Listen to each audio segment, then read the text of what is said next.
Kirsten from JK Fiber Arts. Today we are going to do some thick and thin spinning.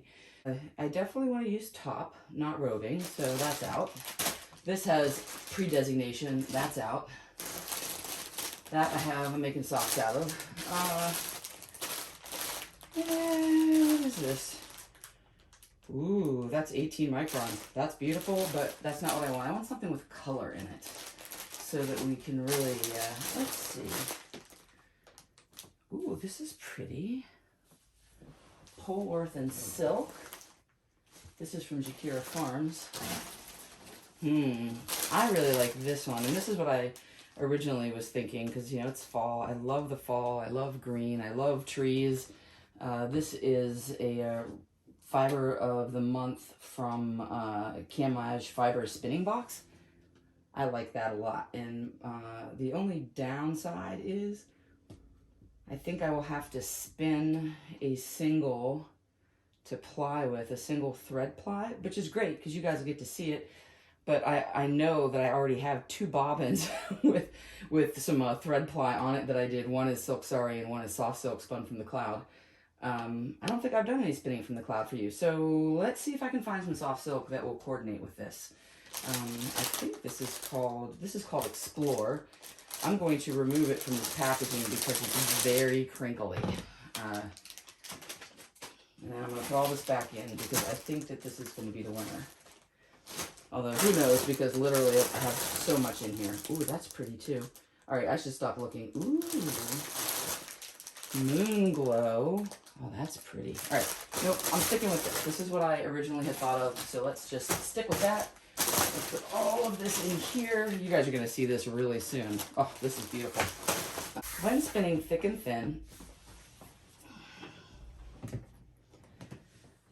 you take the top, and I'm going to spin it thick and thin, and then I'm going to ply it with a thread. You can use commercial thread, lots of people do. I've tried crochet thread, and that is plied Z, so the reverse of the way I usually spin, and most people apply, and it will possibly untwist the ply. When you use a standard commercial thread, it is plied S, so you're plying S again, and you can have a lot of potential trouble with over twisting when you ply, because it's S plus S. I've had great success with spinning my single, so it is spun Z, and I'll ply it S, and it has the best chance of giving me a balanced yarn. So I will show you how to do that. We need to find a color to go with it. Here is some of the silk and the soft silk and the pulled silk sari that I have. I was thinking that this lava would actually look really pretty with this.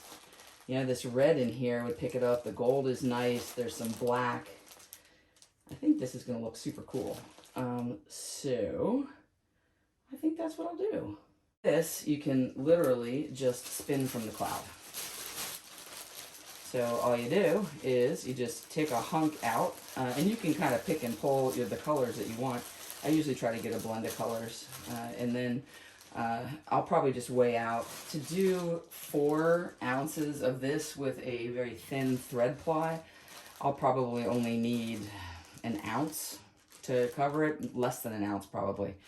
So I'll just weigh out an ounce in random colors here, and then I just put this in my hand and just fluff it up and just grab bits and go. To start spinning thick and thin, you'll need your top. I typically will do this with top. I did an experiment and did some of it with some woolen prep carded stuff. It was okay. Not quite as nice as doing the top though. When you have a default thinner spinning set, which is what I do, the way I would start for doing your thick and thin is to kind of do a little bit of pre-drafting here. Tear it into more manageable vertical strips. It will make it a little bit easier. With this preparation, I'm actually still debating whether I'm gonna do this or not.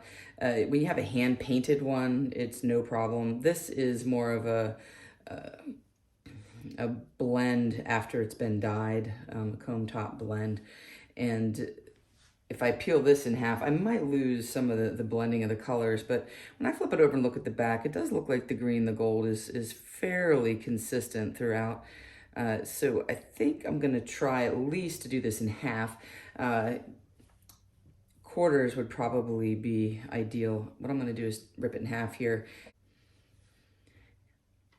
and then that'll give us a good starting place with some pre-drafted top. The other option is you just sit down and I would still open this up a little bit and just start spinning. Here are my two halves, and I think that the half is gonna work well. I don't think I wanna do it into quarters. I think I'm gonna lose too much green that way. We are about ready to get started. I wanted to show you when you're spinning thick and thin, you want to draft, and I just want you to get a sense for your staple length. I sort of already pulled on this piece, so let me pick a different piece to pull on. You want to draft with your backhand, and you'll see that this is getting thin right here, where the staple length is, so this is a staple length right here. This is going to be the thin part of the yarn, and then this would be the thick part of the yarn. We are ready to start our thick and thin. I'm just going to get this started here and join it.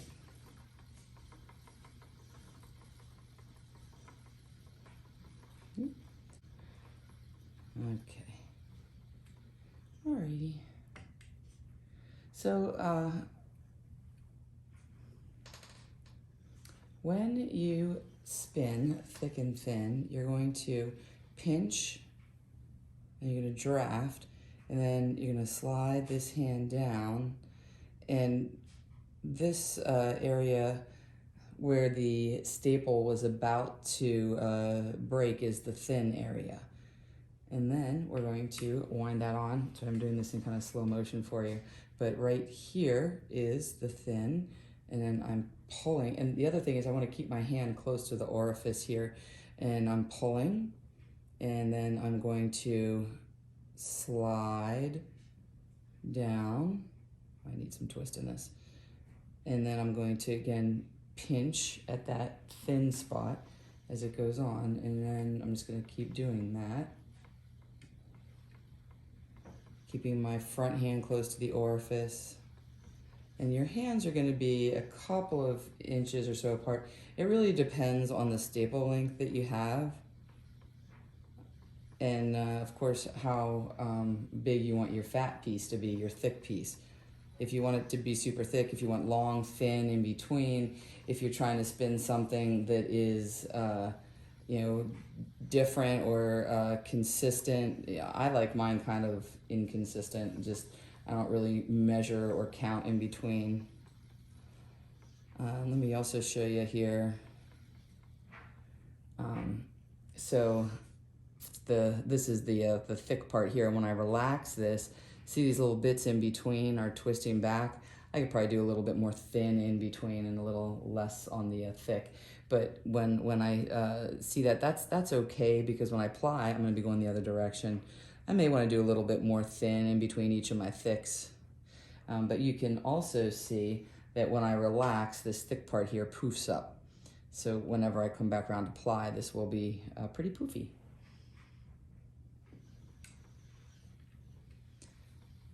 So that's the thick part there, and I'm sliding. And again, just slide down. Now you can make your thin part a little longer by doing a little inchworm draw there. So that one I did a little longer. Now I'm just going to draw back. That's my thick part there. And I'm close to the orifice. Slide down my thick part. And you can control how big of a thick part you get by how much twist. So that one I did bigger because I let more twist come in before I drafted. And so that's going to give me a bigger, so here's my thin coming up into it. and then this is the thick part here.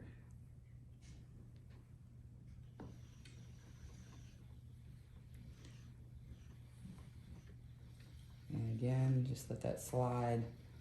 And at the orifice, you're gonna hold close to the orifice and slide, pinch, and you're gonna draft and slide and draft and slide.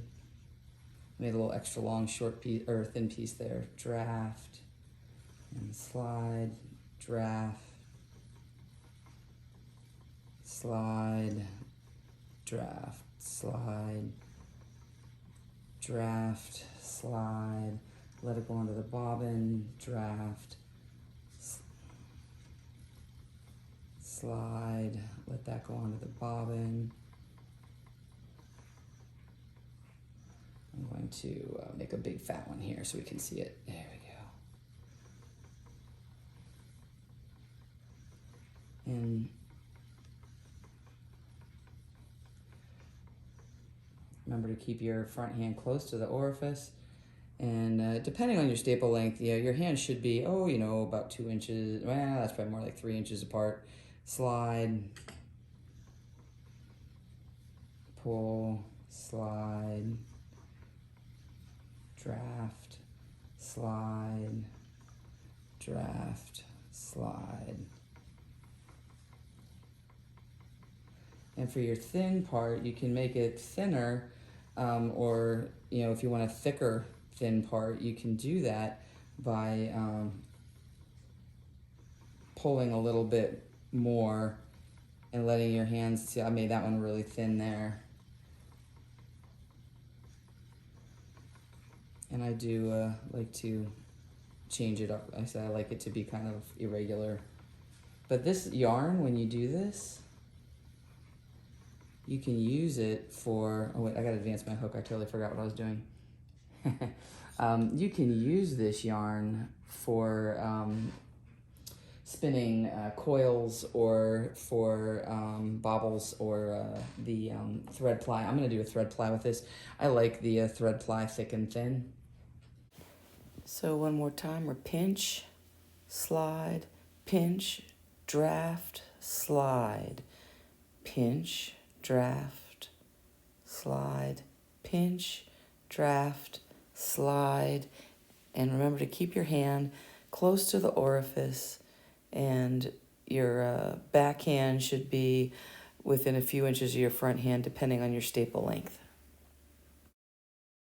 I just want less tension on this.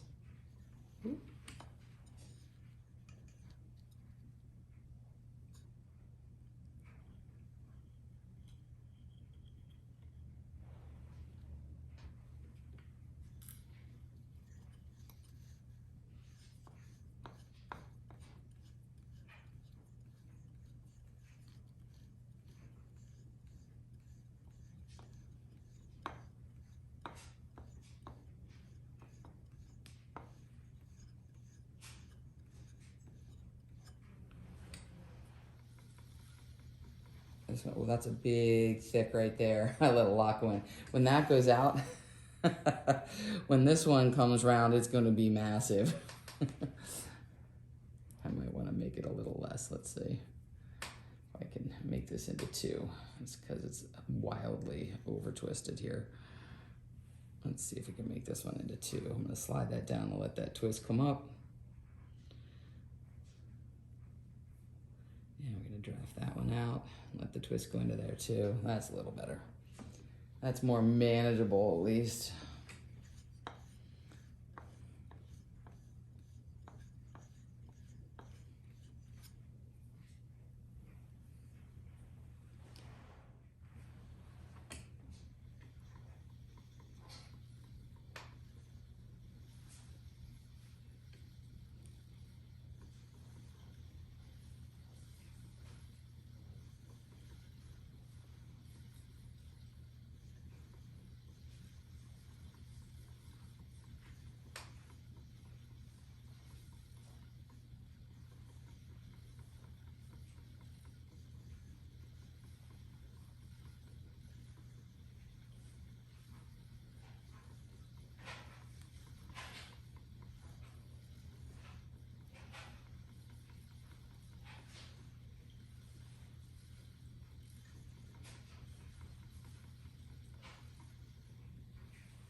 here.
And that's about the right twist in between on the thin parts there.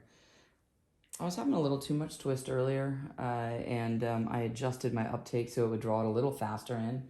That way I don't have quite so much over twist in between my thick and thins. There we go.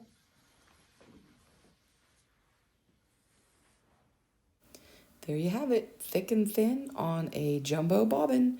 Next up, single thread ply. I'm going to make sure that when you're spinning from the cloud with this soft silk, you just have to floof it a lot. So I just separate it all out here and just make sure that it's all fluffy. And sometimes I'll even do this when I grab the next piece to spin. And once we have that, we'll be all ready to spin from the cloud. So I've just started the silk, and I've had to adjust my wheel a little bit just because I had it I had it on a lot lower draw because I was doing the thick and thin with the jumbo flyer. But basically, this is just a big pile of floofiness here that I'm grabbing. Oop. Apparently I can't talk and do this at the same time. Just as well, you can see me start again.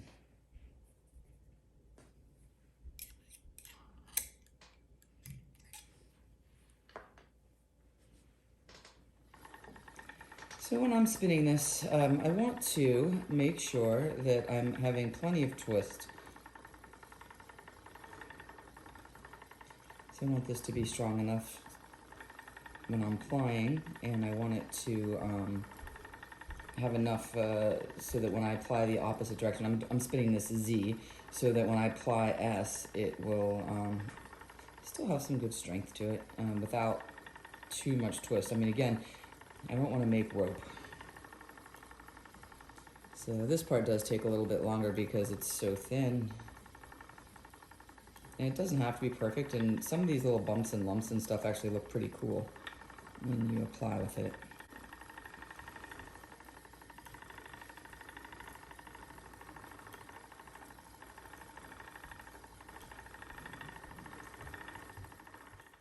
I'm going to join my next little piece here. So I'm just going to grab a chunk out of here of this fluffiness.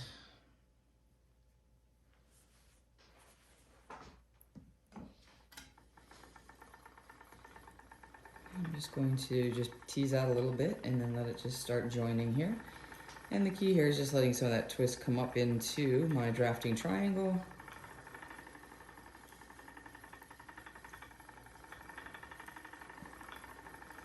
Making sure I have lots and lots of twist in this.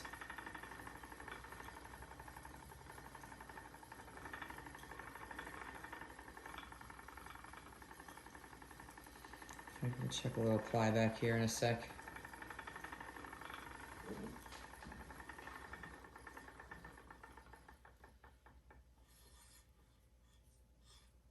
Now let's see. First, what single we're spinning. So this is, it's about a 36 to 40. This is more like a 36 here. This is more like a 40 here, but between 36 and 40. And let's check our little ply back here. And I like this because it is pretty energized. There's lots of good twist to it.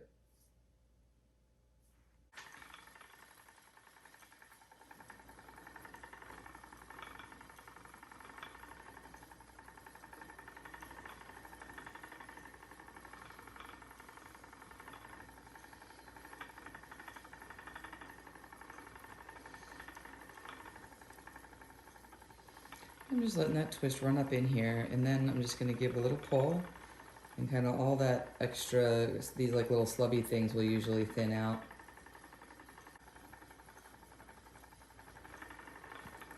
I'm just going to keep pulling, and then let it draw in, and I let that twist accumulate, and I'm just drafting backwards.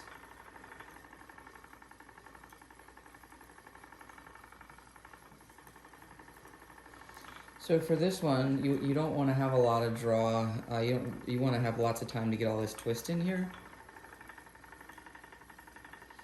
So you want to make sure that you have your tension set low. Here is my finished single. I'd like to show you my fiber ready to ply. This is the thick and thin bobbin. And this is what I'm going to ply it with lava. Again, after I started spinning this, I was having my doubts. It looked a little Christmassy to me. I'm going to do a little bit. We'll see how it looks. If I don't like it, I'm going to switch it. Here is the setup that I'm going to use. When I do the thick and thin ply, it's helpful to have two lazy Kates. I'm going to have my thread plying yarn, which is the soft silk single. on my right hand side, and I'm going to have my thick and thin fiber spin on the left. My Lazy Kate is only one, so I have improvised, and I've been using this for a while. It actually works great. This is just some bulk raisin box I found in my garage, but it fits this bobbin perfectly. Soft silk is going to be on this Lazy Kate, so I'm not using all three of these. So all I did was I took the spindle from the Lazy Kate, and I'm just gonna stick it through here. And I already made a hole, and I made an X, so it actually has a little bit of tension to it. And this side is where the side I'm going to enter from. I've already pushed that side in. And I'm just gonna poke that through my cardboard box. I'm going to put my bobbin on it. And it's going to come out my other hole here. Like that. And voila, Lazy Kate. I like mine to come over the top. So, and that's going to be set up on my left, on the floor. And then my soft silk, I'm going to use my regular Arch Lazy Kate for. And I'm just going to put that on. And this is going to be on my right. And I'm going to make sure the tension on this is enough so that it's not going to wind back on itself. That goes behind me on the right. I have replaced my jumbo flyer, and I have my leader. And what I'm going to do is take my thick and thin spin coming from my left and my soft silk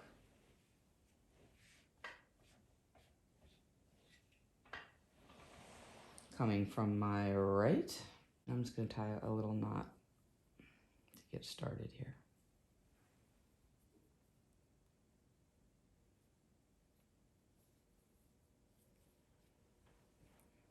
And I plied Z, which is clockwise. I spun it Z, so now we're going to ply S.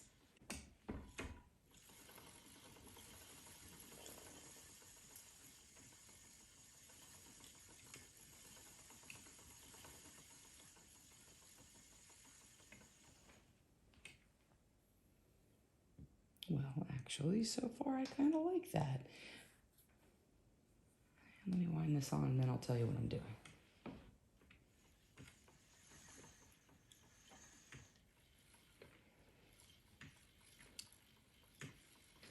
So what I'm doing here is I'm holding my thick and thin in my left hand and my silk thread in my right hand.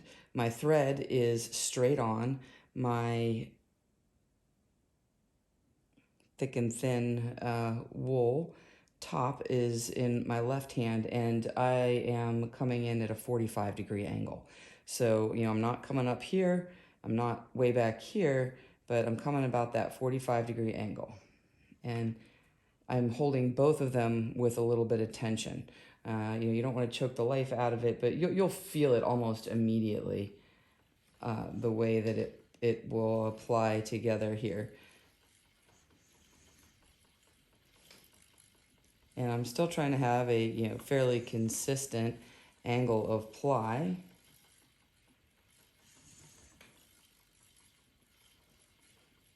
And it is that simple.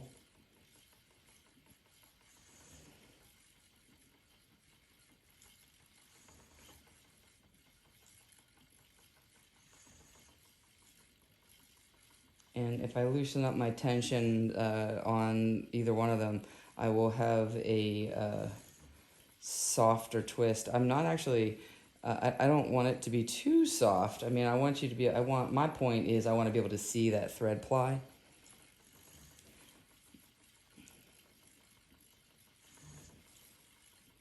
Because I'm not trying to spin a bobble yarn at this point.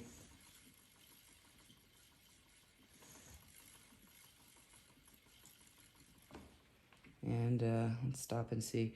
Yeah, I actually am liking this dark green on here. This looks nice. I was worried I wasn't going to like it, but So far, it's beautiful.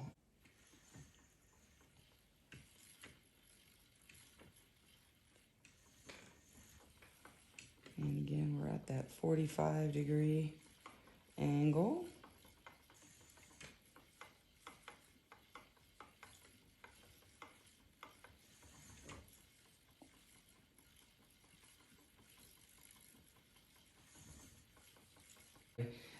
My thick and thin is 4 ounces, and my single, the very first one I did, I thought, oh, I should match them 50-50.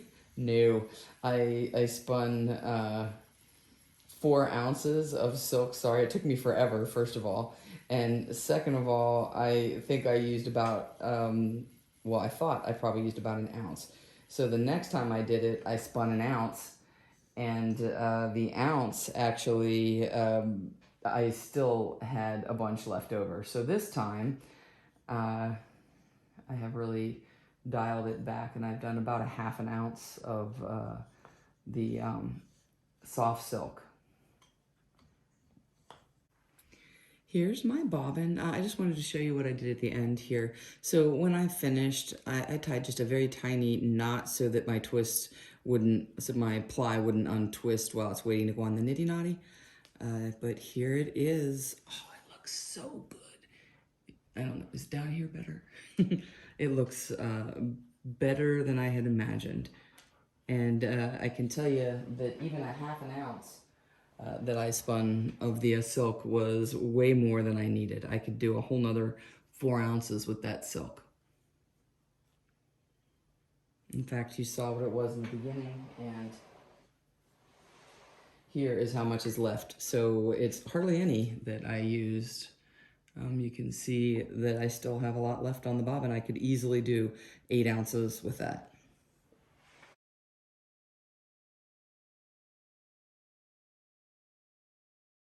The yarn right off the nitty knotty. And you can see I have some over twisted areas. This is not what I want, but I tend in the thinner spots, I tend to over twist.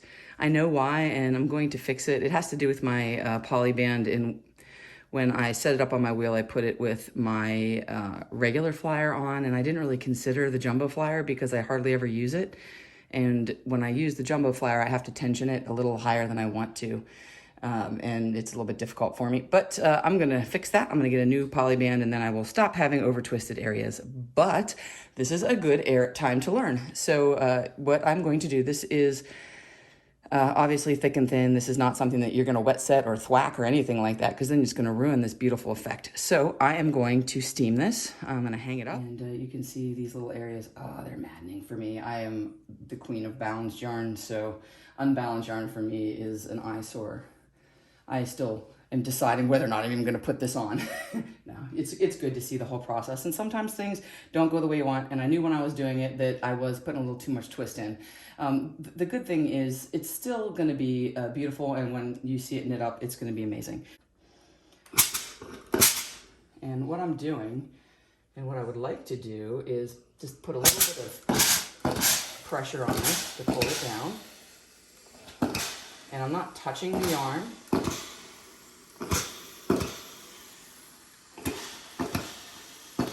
A little bit of water here to get this at the bottom. Oh, it looks like I came untied. Well, that's why I tie it in 4 places.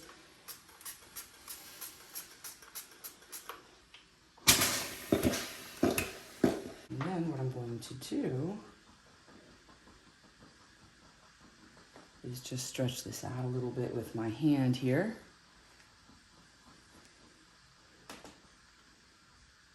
Before, at the bottom, I had like a ton of wildly over twisted. I still have a couple spots that are over twisted. And what I'm going to do is do a little spray on this. And then I'm going to, oh, here's that part that came untied. I'm going to do a little spray on this. And then steam it. And then I'm going to hang a little squirter bottle with some water in it. And I don't usually advocate that, but in this instance, I think it's required.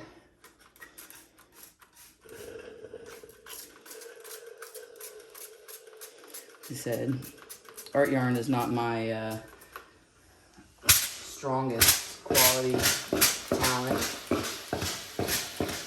much to my horror and shame, I have hung a bottle on this. When you have something that has over twist in it, honest to God, this is the second time in my entire life I've ever had to hang something on it. But these little thin areas just got a little over twisted. The fat areas are beautiful. So what I did was I hung this on, and it's a bottle about 3/4 of the way, or maybe 4/5 of the way full of water. I don't want to let the yarn dry the whole way with that weight on there. I'm just going to leave it on for a few minutes and then take it off. Here is my finished thick and thin yarn. I brought it outside for the beautiful outdoor lighting, but it is really windy out, so I hope that it's not ruining the recording. And you can see this really did, it came together nicely. I'm gonna have a whole big long look at it, but oh, it's so pretty.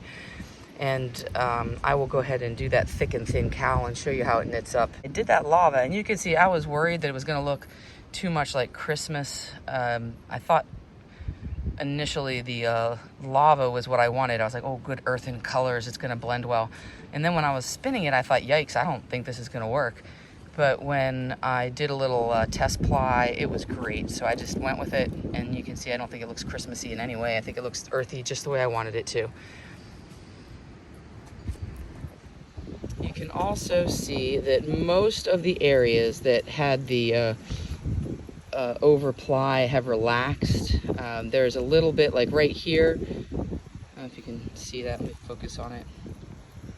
It's a little bit of crimp to it, and this was an area where I got it very thin, so I think that it was very difficult for it to relax there. And again, that thin is very thin, but for the most part, you know, these areas of thin, which is what you want in your thin, look really good right there. So overall, I'm very pleased with this. It did relax beautifully with the steaming, and I did hang that water bottle, much to my embarrassment, on there for about an hour and a half, and then I took it off because I didn't want to lose the energy in the yarn. You know, you don't want to like stretch it out, but it still has all of the floofiness. It's very soft, and I think this is going to be a wonderful cowl. I wanted to show you the thick and thin. This is the Simple Rules cowl, where you just cast on and you do purl the thick areas and you knit the thin, and it gives you this wonderfully organic texture. And I'll find the photo of this yarn. I don't think I did a video because honestly it was the very first one I tried, and I thought, oh, I don't love the yarn, but boy did I love the way it knit up. I've already made 3 of these, and 2 of them were snatched up immediately for gifts. So I wouldn't worry. Obviously I would like to be perfect, but I wouldn't worry too much about the over twist in the thin spots.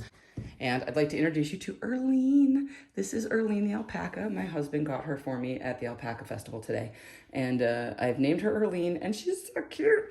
So I think she's gonna be in my videos from now on. If you made it this far, and boy, this is the longest video I ever made, thanks for watching, and don't forget to like and subscribe. I'll see you next time. Until then, spin happy.